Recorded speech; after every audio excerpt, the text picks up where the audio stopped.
Hi, my name is Alex and I welcome you to today's video. After Sniper Elite and the Zombie Army trilogy, Rebellion brings the next third-person shooter to Nintendo's hybrid console. The Strange Brigade is a collection of adventurous supernatural hunters who face a nasty witch queen in a campaign of 9 missions.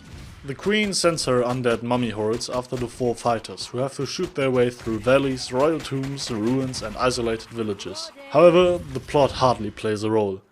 Flatten creatures, destroy soul cages, collect treasures. That's it. The shooting mechanics are solid, the scenery is convincing with beautiful panoramas and many shuffling undead, and the good thing is the game doesn't want to be anything more than a straightforward arcane shooter. The 4 protagonists don't even correspond to fixed classes, since each of the 4 adventurers can use any weapon. Only the special abilities triggered via the amulet differ from character to character. While hunting the Witch Queen, I can use traps hidden in the world to decimate the zombie hordes. Fire traps, spiked walls, swinging blades or explosive barrels are cleverly placed in the environment and can be triggered with well-aimed bullets. In addition, there are crates with random special weapons like flamethrowers or especially powerful machine guns, which can be opened with cash. Besides the usual zombies, I'm also confronted with giant scorpions, attacking minotaurs, armored skeletons and strong elite bosses, which I first have to injure in several stages in order to take them out. This is nice and requires different approaches and sometimes quick reflexes on the dodge roll, but overall it's nothing special either. Nevertheless, there is a nice Left 4 Dead feeling at times, especially when you are in a communicative team of 4. The shooting is lightened up by simple environment and sliding puzzles, in which, for example, snake heads have to be connected to each other, the right symbols have to be combined by shooting, or laser beams have to be aligned in order to open doors. Behind it, collectibles. New upgrades for the rudimentary upgradable weapons, or the inevitable gold and jewelry. Many of the environments are pleasantly expansive and offer multiple paths, so that all the optional doors and crates can usually only be found by thoroughly exploring the levels. You can jump into the adventure alone, but in many areas you notice that the Strange Brigade is clearly designed for multiplayer.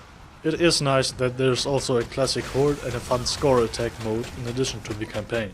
In Horde, you defend yourself as usual alone or with up to 3 other players against increasingly stronger groups of attackers over several waves. You can open doors with gold to buy better weapons and use traps scattered around the world to kill zombies. Unfortunately, you can't place them on your own, which puts a damper on the variation in fighting the hordes. Like Rebellion's previous ports for the Nintendo Switch, this is a well done conversion. The game mostly runs at a constant 30 frames per second, with drops rarely occurring. Compared to the other versions, the Switch port of course can't keep up in terms of graphics. But despite the lower resolution and poorer texture quality, the game looks good. The beautiful landscapes can still convince on the Switch. So let's come to a conclusion. With Strange Brigade, Rebellion has managed to create an entertaining and partly exceptionally pretty arcade shooting game in an interesting setting, which doesn't do anything really bad, but nothing really good either. As a solo adventurer, everything drags on a bit, and at the same time a lot of fun you could experience with your teammates is lost. The enemy selection is varied, but with zombie variations, mummies and minotaurs, it's not really extraordinary. The shooting mechanics and puzzles are solid for the most part. Nevertheless, Strange Brigade offers nice arcade action that only develops its full appeal in multiplayer. For these reasons I rate Strange Brigade for the Nintendo Switch a 7 out of 10. Thanks for watching. If you have any comments or questions, feel free to leave them below.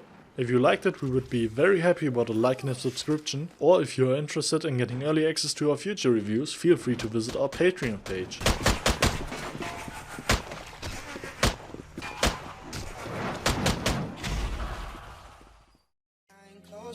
I'm a fool for your love.